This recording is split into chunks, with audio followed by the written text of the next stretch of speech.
What is up, everybody? Welcome to Plant the Spear podcast. This is going to be our post-game show for the Duquesne game, Florida State.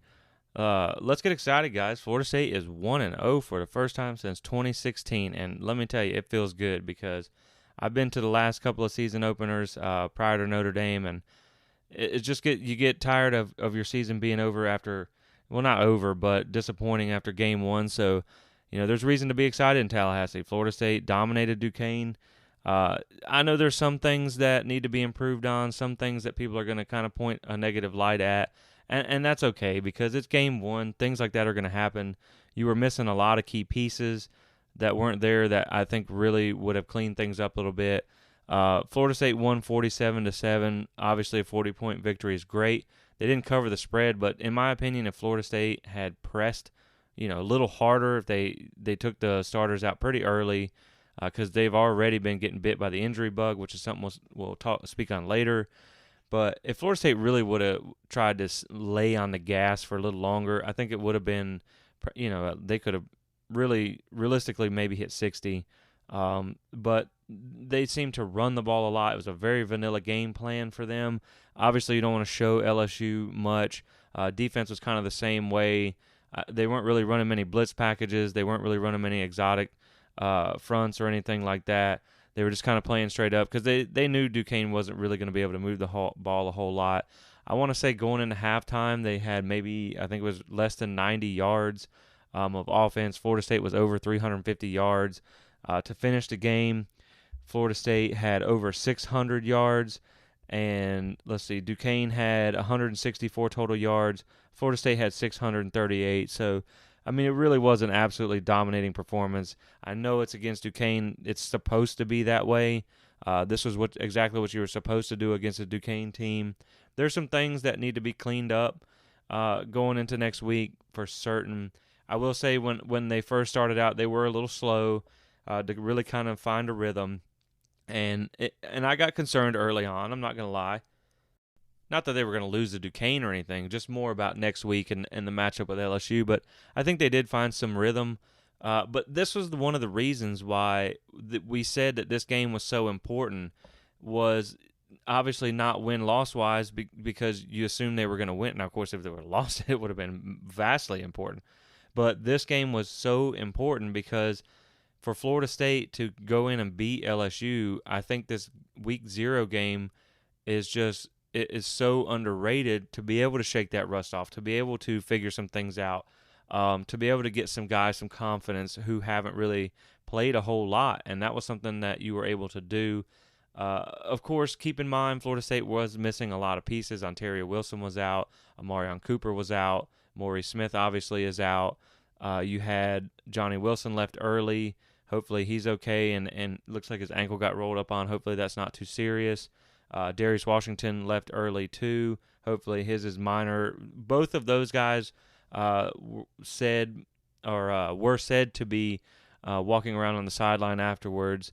No boots or anything, maybe an ankle wrap for Johnny Wilson. So it doesn't look to be serious, but obviously you don't know that until they're able to go to a medical facility and be evaluated, with like an X-ray or MRI. Now, unfortunately, Amari Gaynor was seen in a boot with crutches. Again, it's precautionary until you have the X-rays. You obviously want to just keep him in the boot just to be on the safe side. So hopefully Amari's fine because linebacker depth already took a hit this week with Steven Dix Jr. being out. But overall, I think it was a good performance.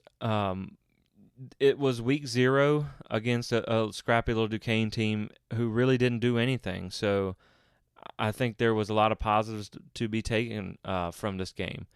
So what we'll do is we'll just go offense, defense, and special teams, just kind of give an overview of it. On offense, Jordan Travis had a pretty efficient night, 11 of 15, 207 yards. He didn't throw for any touchdowns, but he was pretty close on 2. Johnny Wilson dropped one on the goal line. Should have been a catch. It was pretty contested, but that was the thing with Johnny that we were kind of focusing on this year was his consistency and limiting drops. He did make up for it later with a nice touchdown, which was the one he got injured on. But then you had, or not a touchdown, but a nice catch later on where he had broke kind of a longer one. So that was positive to see. But then he had the one to Portier that was down on like the 6-yard line. So he was pretty close to throwing for 2 touchdowns. So I'm not really going to hold that against him. I'm not really worried about that. They ran the ball in. This is a running team. So, cut the guy some slack. But overall, I think he had a pretty good night. I really wish he would kind of be a little more careful on some of his runs. He took a few hits that I really didn't want to see him take against a team like Duquesne. So, Jordan, I doubt you're listening to this podcast, but if you are, brother, please protect yourself because we need you badly. That's what brings me to my next topic, which is Tate Rodemaker and the backup quarterback position. And this is where I'm going to take a little negative turn here. I want to be overall positive because it is excellent for Florida State to start 1-0, excellent to get a 40-point win. Even if it is an FCS team, those type of wins haven't happened a lot recently around here. So you have to enjoy each and every one of them. Doak looked good. It was packed. The crowd was loud, so that was positive in this type of win. So everybody showed up for that. It was good. But what I was saying was with Tate Rodemaker, it looked like his freshman performance all over again. He really didn't play last year. In 2019 when he came in, it was, whether you want to argue or not, it was an unfair situation as a true freshman. He just looked lost. He didn't look like he didn't know what he was doing. And when he came in tonight, it looked no different. It looked like the same type of player. It had JJ Constantino vibes, and it just wasn't what you were hoping to see after all the positive reports. I mean, I wish I lived closer to Tallahassee so I could see with my own eyes what everyone else saw, because there was a lot of hype put around this guy from the guys who watch practice. And now I don't want to write Tate off yet. I don't want to say that Tate is terrible because of tonight alone, but his performance was bad, and we were told that he was past this. Now, that's not to say that there aren't practice players, guys who can light it up in practice, but when the lights come on, they just can't perform. And so far, with what we've seen, that has been the case with Tate. You move to A.J. Duffy. He got a little bit of burn tonight too. Well, real quick on Tate, his numbers, he was 2 of 6 for 15 yards and 1 interception. That was almost a pick six. So to me, with seeing A.J. Duffy get a little burn tonight, and he was able to run. He had 1 run for 5 yards. He stuck his head down, kind of bowled over some dudes, which was nice to see. But your most likely future at the position, especially considering with the way 2023 recruiting is, knowing that your future, unless you can get someone in the portal, is probably Luke Kromenhawk, who's not till class of 2024. You're probably going to need A.J. Duffy to be your guy at quarterback in the future, and probably sooner than later, depending on what Jordan Travis does at the end of the season. And at this point, unless you find somebody in the portal, I really hope Jordan Travis decides he wants to play college football for 1 more year. The reason the thing is with A.J. Duffy is if you're going to have a guy who's not playing great, like if you don't have a Sean McGuire type quarterback that can come in for you in a situation where you need him and still perform, and you're going to have growing pains, why not do it with the future of the position? Who is more than likely A.J. Duffy rather than Tate Rodemaker. Again, Tate can still improve. He can still get better. But from what we've seen so far, at no point in the season can you rely on him, especially in a pressure situation against a good defense. His pass was it was terrible. I mean, it was poorly thrown, and it was a bad read. It should have never happened, and that's all we've ever seen from him in a game situation. And I said in the offensive preview, in the quarterback preview, that this offense would more than likely live and die with Jordan Travis's health, and that seems more apparent than ever now. And so that probably needs to be taken into account into the game planning going forward. You have to use Jordan Travis's legs. He has a dynamic ability. You have to lean on that, but you have to protect him because, guys, I mean, I don't mean to sound grim, but if there's no Jordan, unless A.J. Duffy gets good quick, this offense could fall off a cliff. I mean, or at least it's going to be one-dimensional at best because Tate he's not it right now. And I hope he improves. I hope he gets better. I want nothing but the best for the kid. But it's just not there right now. At running back, this completely shifts gears, guys, because I am like jumping out of my seat for these guys. This is an exciting group. I think obviously Florida State was a run-heavy team last year. They're obviously going to be a run-heavy team this year after what we saw tonight. This position group was one in the early season or in the preseason where I said I felt like this group probably had the most potential, but still had to show it because Trey Benson really didn't have any stats. He just had a good spring game. Trayshawn Ward had some good stats, but he was never really RB1 for you. And then Toa Philly was very good, but a little inconsistent. And like tonight, they were like, okay, well, watch this. I don't know if they listened to the episode and was like, well, let me show you a little something, because those guys absolutely ate all over this defense tonight. First time in Florida State history that all three running backs have went over 100 yards. Florida State rushed for over 400 yards on the ground. Toa Philly he's an electric kind of scat back. I think he broke at least 3 or 4 sets of ankles. His cut is just absolutely nasty. Trey Benson kind of has like some Cam Akers vibes. He's got he's got a lot of power. He runs with force, and I'm pretty sure he had about 150 broken tackles. I mean, the guy just refused to go down, and I'm so excited to watch him play. He said he wanted to be the first 1,000-yard rusher since Cam Akers, and I don't know that he'll get 1,000 only because they're splitting snaps, but if he was the RB1 full-time, I have no doubt in my mind he would make it there. All 3 guys are special.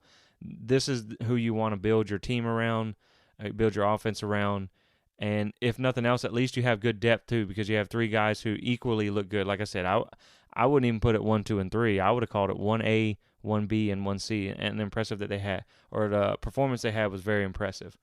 So you just really can't say enough about that group. I'm super excited.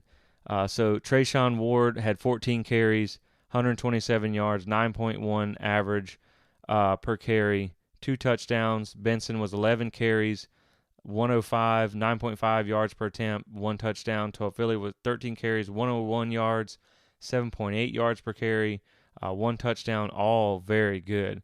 Even Rodney Hill, now I know a lot of it was in garbage time, but he still had average 6.1 yards a carry. So that was good. This whole room looks very impressive. I mean, even Rodney Hill looked really good. So this is something to look forward to, hang your hat on this year on this group. Obviously, I know it's Duquesne, so let me just calm down a little bit. But if you saw some of the runs, obviously you watched the game, you saw some of the runs. Trayshawn Ward is just carrying half the defense as far as he wants to. I mean, it almost looked like the one run looked like James Wilder against Clemson, where you're just dragging bodies left and right. I mean, they just couldn't bring him down. He kind of gives you some Devontae Freeman vibes there. So, again, I'm so excited about this group because you're going to need them this year. Moving on to real quick, what I was saying about the level of competition, next week's going to be a completely different game. They're probably not going to all run for over 100 yards apiece next week. The defense you're going to face next week is an absolutely different animal. The offensive line had some struggles tonight, which we're going to talk about in a second. But overall, I mean, this group is your strength this year. So it was an excellent performance to start the season. They put everybody on notice that they have a 3-headed monster in the backfield in Tallahassee. And let's move on to the receivers. So overall, the receiver group, I think, looked good tonight. Florida State obviously ran the ball a ton. They weren't really airing it out a whole lot. But overall, I think the group was good. Ontario Wilson did not play tonight, so there's somebody that you add to the fold. He was Florida State's leading receiver last year. He didn't play at all. Portier, he really stepped up tonight. He had a really big game. He had 4 receptions, 84 yards, average of 21 yards a catch. He had a long of 48, which obviously makes that happen. He didn't score, but he got really close. And that was the thing. Jordan didn't throw for any touchdowns, like we said, but he was so close. And so Portier, he didn't get his touchdown, but he was like 5 yards away. And if he's the guy who can emerge for you, then that's going to be huge because he's got size. I mean, he's 6'3", 210 pounds. He's a big receiver. He can go up and get it over some guys, which we saw tonight. Again, the competition is going to be a lot stronger moving forward. So we need to see it against some FBS teams, but he really flashed tonight. And if you can have an extra guy that you weren't counting on emerge, that's going to be big. And truthfully, Malik McClain was kind of inconsistent as we've seen over his whole career. I think that Portier is going to supplant him on the depth chart, which you had Malik McClain started over Johnny Wilson. I believe that was the case on the depth chart, and I don't believe that'll be the case anymore. I don't know if there was something going on there. He only had one reception for 3 yards. But again, Portier, he really showed out. So you may have a guy you weren't even counting on. Johnny Wilson, of course, he looks to be like he could be something special. I mean, that guy is huge. He's 6'7". He just towers over everybody, and he runs like a deer. I mean, he just, even I believe that's what the commentator said, and he's got something that you don't see often, and you just need him to be able to put it together on a consistent basis. Like I said, he did drop one touchdown pass, which was a very contested catch. But that's the thing, is you got to be able to see those drops go away so he can be a consistent target. But he did have the one catch for 51 yards, but he does, he looks like he can be an impact player for you. Obviously, he left early on the big catch. He got his ankle rolled up on, which hopefully is nothing. Like I said, he was walking around afterwards, just in a little bit of a wrap. I believe Norvell commented that they would see soon. Maybe tomorrow or something like that. So not a lot of action, but he just looks good out there. And Micah Pittman had 4 catches for 44 yards, had a lot of screen work, which I think is the type of receiver Micah Pittman is. He works the whole field well. He's able to catch it over the middle. He's able to do the screens because he's not the biggest receiver, but he had a solid night too, and he really does like to stick his nose in there and fight for extra yards. So I think he had a good performance from him. I think if I remember correctly, he kind of left the game a little bit early. He stayed in his punt return, but he wasn't on the offensive whole for a lot of the game. But he did make an impact tonight. Again, he's going to be another solid receiver for you. The passing game really didn't show you much tonight, of course. So just keep that in mind. Again, they're probably keeping it very vanilla, running the ball a lot because it's their strength, and trying to keep the clock moving so they can get out of here. Deuce Spann, 3 catches for 40 yards, and this guy looks really promising, guys. He is an unbelievable athlete with good size, and a lot of people thought he wasn't going to do a whole lot for you this year because he was just transitioned from the quarterback spot, but he seems to be developing a lot faster. He looks natural when he catches the ball. His routes look good. So I think with more work, more experience, he can be a guy that can make some plays for you. We just need to see how a lot of these receivers do against better cornerbacks, better safeties, which they're going to see next week. They're going to be tested because LSU may have a lot of new guys, a lot of mismatched pieces through the portal, but they have a lot of talent, and it's not going to be anything like this Duquesne defense was. But overall, I just want to say when you look at the group, including missing Ontario Wilson, you have a lot better, a lot higher ceiling this year than you did last year. Last year, the receiver group was just, they were not good. Like, they were one of the worst ones in the conference. And this year, you at least have that ceiling. You have guys who have size. You have guys who have athletic ability. You have guys who can make catches all over the field. There wasn't a whole lot of drops tonight, even in the first game. And so that's something that you can look forward to. Again, Jordan looked good. He looked crisp. He had a couple of balls where he threw behind them. They still made some of the catches, but that's first game jitters, first game rust. So, you get all that stuff cleaned up, and I think the passing game can have a good year. We'll just have to see what it does against some better defenses. Up front on offensive line, it was a good performance overall. I think given all the injuries they had. It wasn't spectacular by any means. They opened up some good holes. Obviously, you don't run for 400 yards on the ground if you didn't block at least okay.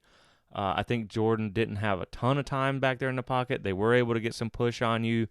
Florida State had to bring in some dig into its depth a lot tonight. Like I said, we saw Darius Washington leave at one point with injury. And, in a week 0 game, like we talked about, if anybody is even remotely injured, you don't bring them back in because even if they can play, you don't want to risk it against a team that you don't really need them. So hopefully Darius is fine and they just were overly precautionary, which I would hope.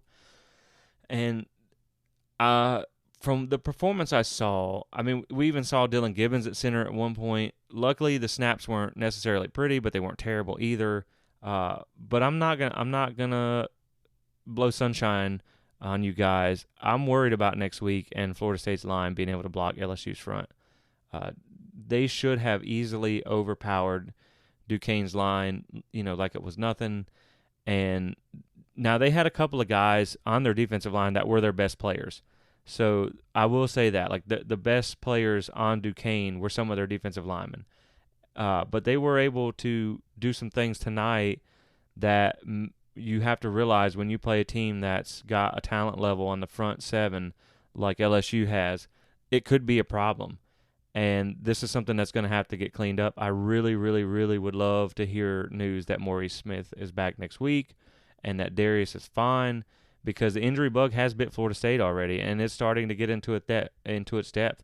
And now Caden Lyles looks like you really wish you had him, so he could have come in and filled in at center tonight. So it's going to be something to watch going forward. Hopefully they can get some of these guys back. But overall, I mean, I think they were okay. I think it's game one with a new offensive line, which, like we talked about in the offensive preview, offensive line takes time and cohesiveness to become a good unit. So sometimes in the first game, you might miss some calls, you might go the wrong way, you might have some miscommunications on who to block, who goes to the next level, and things like that. And those are things that you get cleaned up, because as they say, you normally make the most improvement from week 1 to week 2. And so that's a big area that you could see improvement on, is just getting some things cleaned up and getting some guys, if they're healthy, back in the lineup. But next week, this is going to be my biggest concern. It was my biggest concern going into the game already, but I definitely don't feel any better about it after tonight. But I do feel better about the running backs. I do feel better about the wide receivers. I feel about the same about Jordan, because I knew he can be a better passer than he gets credit for. He really didn't run a whole lot tonight, but obviously you don't want him to run a lot tonight. So moving on to the defense, we'll start up front with the defensive line. There's been a lot of talk that it was not an impressive performance, and I want to say that I'm kind of in agreement there. They didn't get a whole lot of pass rush. It was kind of lackluster. They didn't make a whole lot of negative plays, but Duquesne also didn't really do anything. They only had 164 yards or something like that. They only had like 80 yards in the first half. They really weren't able to move the ball at all, and so you saw some things early on that need to get cleaned up as far as some missed assignments and stuff like that. But they also ran a lot of quick developing plays, if that makes sense. Like, they didn't do a lot of dropbacks and stuff like that because they probably knew they were overmatched up front. And so that kind of neutralizes your line to a degree. So you have to take that into account as well. But you do need to see a little bit more from the defensive line. I will say that, like, next week, because you do have an offensive line that has some question marks of its own that you're going to play next week. But when I was actually doing some LSU homework earlier today, their offensive line may have some questions, but they're all big guys. They're all, I think it was like 6'5", all 300 pounds. And so you're going to have to step up your performance a little more next week. Like I said, again, the game plan that they ran was very vanilla. They weren't running a lot of exotic fronts. They weren't doing a lot of blitz packages because they don't want to show LSU anything, because they didn't have to. They still won by 40 points running base defense. And so just keep that in mind before we go in too hard on them, because I still think it's a great group. I still think they can be special. Luckily, no one really got injured or anything banged up off that group, which is a good sign. So they should all be available for next week. And again, this is why you have a game 0 to work out the kinks and stuff. But I do need to see a better performance next week from them, but I think you got to take into context what you saw this week. It was not a bad performance by any means. Moving to linebacker, guys, I'm excited about this group. This is like the running backs of the defense for me. This is probably the most excited group I'm excited about on the whole defense. Tatum Bethune looks to be like that dude. He was what I said was one of the most underrated, or what I felt anyway, was one of the most underrated, undervalued transfers of the offseason, coming in from UCF as a 100-plus tackler. He was all over the place tonight. He had a pass breakup, at least one that I saw. He had a few negative plays, and he just seems to kind of be that guy in the middle of the field that's just all over the place. It just quietly puts together a great game, and that was a huge impact for this defense to have him. Obviously, with Amari Gaynor going down, now you're kind of worried a little bit about your depth, and with Steven Dix out. But, you did get a good game also from DJ Lundy, and you also have Kalen DeLoach too. So this is a pretty good linebacker group. Brendan Gant made an appearance tonight. So you're getting thinner, and that could be an issue later down the season. And, again, you got a lot of tougher competition coming up. But I feel really good about the linebacker group. I think this is the best linebacker group Florida State has had in a long time. And I think with some more time in the system a little bit and, cleaning some things up, I think this is something you can feel good about going forward. Going on to the secondary, there were some pieces missing. Obviously, Amarion Cooper was out, which is huge. Jamie Robinson had some big plays tonight, a couple of them. He really didn't get a whole lot of chance because they never really made it back to the safety level a whole lot. But he did have some pass breakups and some nice tackles. So Jamie Robinson just doing Jamie Robinson things. And I think that aspect, the safeties will be fine. The corners, you might want to see a little more improvement from, especially like you got to have Cooper back. I mean, let's just call it what it is. Amarion Cooper needs to be back in this defense next week against LSU. I think that's a must because what we saw tonight out of 7, it's just kind of been the same thing we saw before. He's a kind of a liability at the position. He had one nice pass breakup. I'll give him that. But they target him because they know that there's some inconsistencies there in his coverage, and we saw that again tonight. So I don't think that's who you want as your starting cornerback.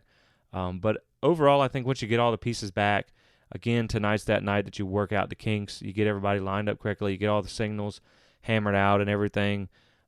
They weren't running – again, they were running base defense and stuff. So I think the secondary will be fine moving forward. They'll get some things cleaned up. You get your starters back. But next week you're going to need a better performance because you have a really talented, really athletic wide receiver group next week. So they're going to be tested a lot. And so that's something that you need to see. I mean, you had their leading receiver was 3 catches for 44 yards and a touchdown.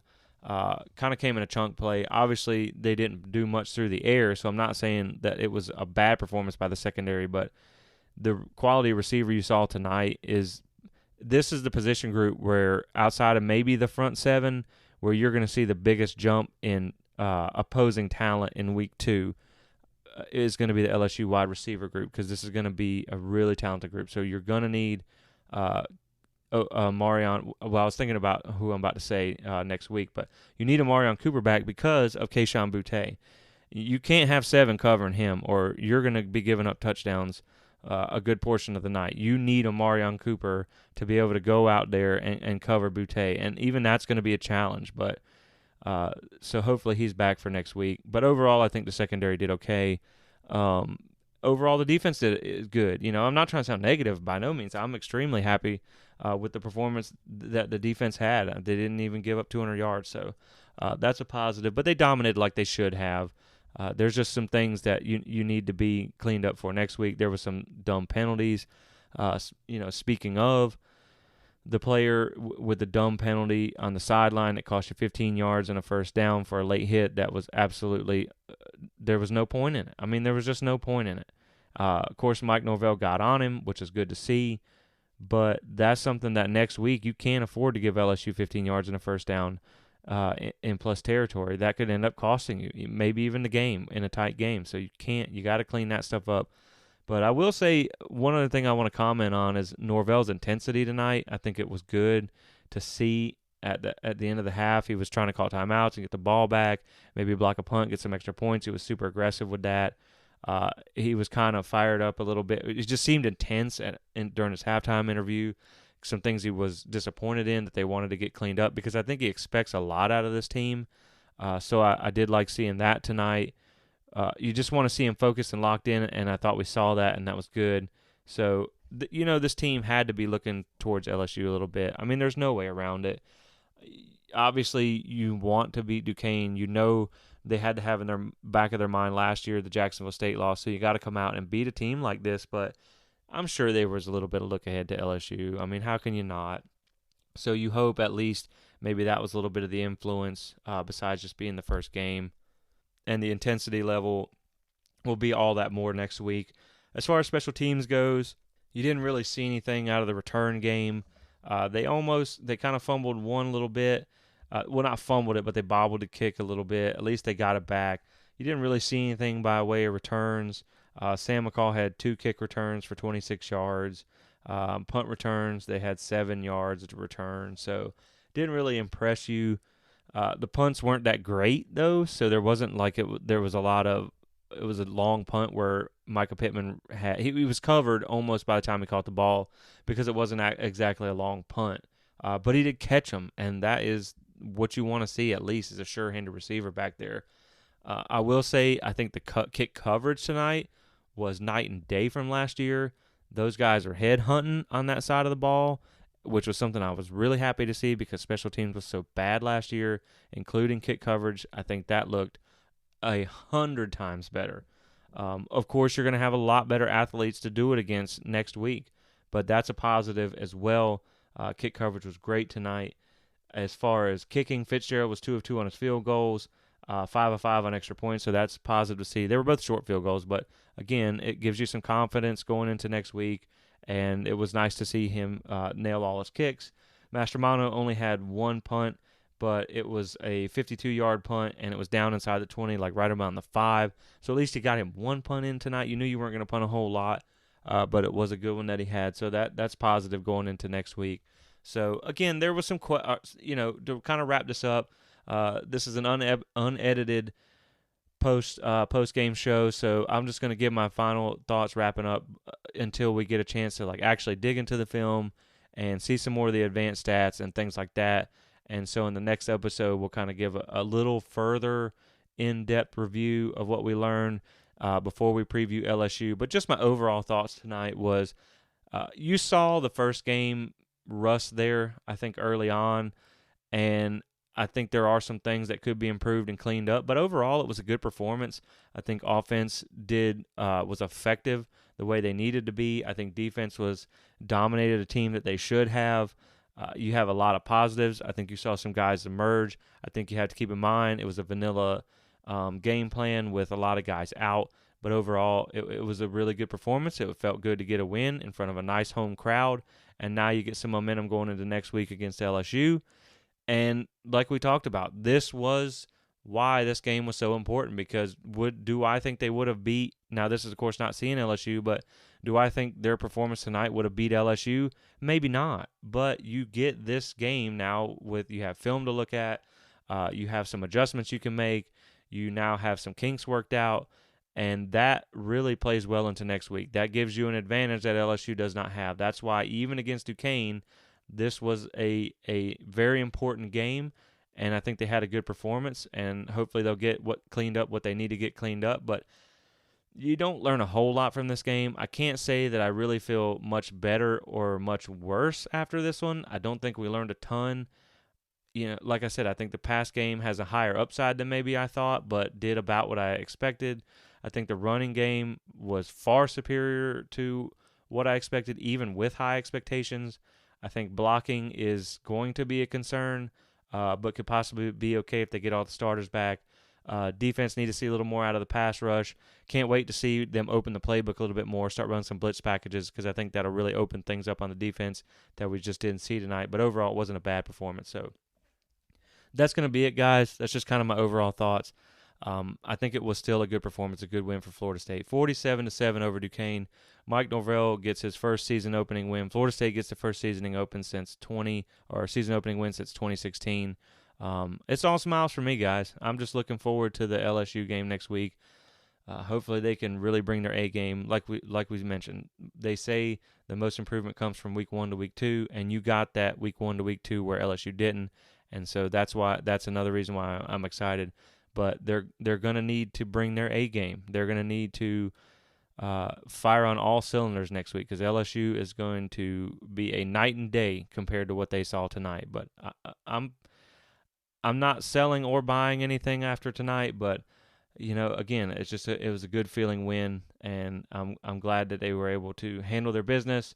We've kind of buried the whole FCS upset talk now, put that in the past. I think we can finally bury the all the JSU crap and everything. So it was good to be able to put your foot on the throat of an FCS team and handle your business, and now you don't have to worry about hearing about that too much anymore. So thank you guys for tuning in. Be sure to check out the episode next week. What we'll do is we'll just kind of do an in-depth review of what happened, what we learned, what I saw once we were able to get into the film and kind of be able to stop it and rewind it and watch different position groups a little more in depth and everything. And then we'll talk about LSU a little more in depth, starting to do some homework. I will be traveling to the game at some point next week. I actually even have I got an exciting opportunity to appear on an LSU radio station next Friday morning to preview the game, so I'm really excited about that too. But be on the lookout for the next week's episode. And thank you for listening, guys. Hey, we're 1-0. We are 1-0. And I'm excited about it. So thanks for listening, and go Noles.